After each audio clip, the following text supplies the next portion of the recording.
Les techniques médicales se raffinent et cette fois, ce sont les patients qui souffrent d'arythmie cardiaque qui vont pouvoir profiter justement des progrès de la médecine.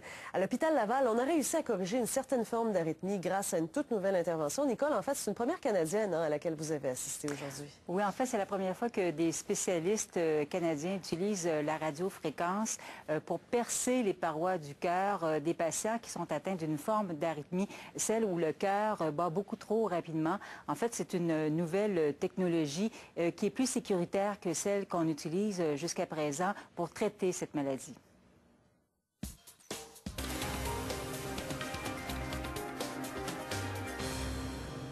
Oui, j'y crois, puis je suis bien heureux d'être ici, ouais.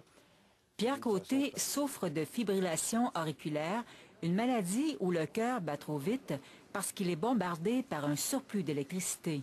Ça me porte de la fatigue, de l'essoufflement et puis, en fin de compte, des journées qui sont dures à passer quand ça me prend. Pierre Côté est le premier patient au Canada qui bénéficie d'une nouvelle technologie visant à traiter cette maladie.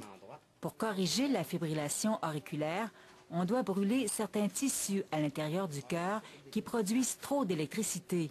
Mais avant, il faut d'abord percer la paroi du cœur avec une aiguille manuellement, une intervention extrêmement délicate. La force manuelle, dire je force jusqu'à temps que ça cède, là, puis let's go. Parce qu'à un moment donné, c'est dangereux, ça peut forcer. Quand on force manuellement, parfois ma paroi d'aiguille peut glisser. À ce moment-là, elle glisse sur la paroi, puis je me retrouve à faire un trou dans la mauvaise partie du cœur. Là, on est rendu à l'étape d'insérer l'aiguille en question, la nouvelle aiguille.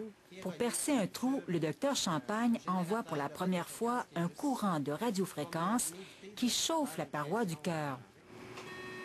OK, passé à tuer les bulles qui ont passé. Parfait, ça s'est super bien fait. Numéro 1, je suis emballé par cette nouvelle technologie-là, c'est clair.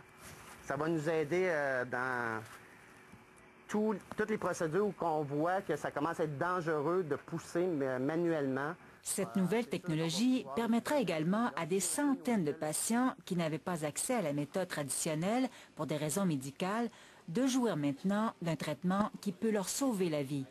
Nicole Germain, Radio-Canada, Québec.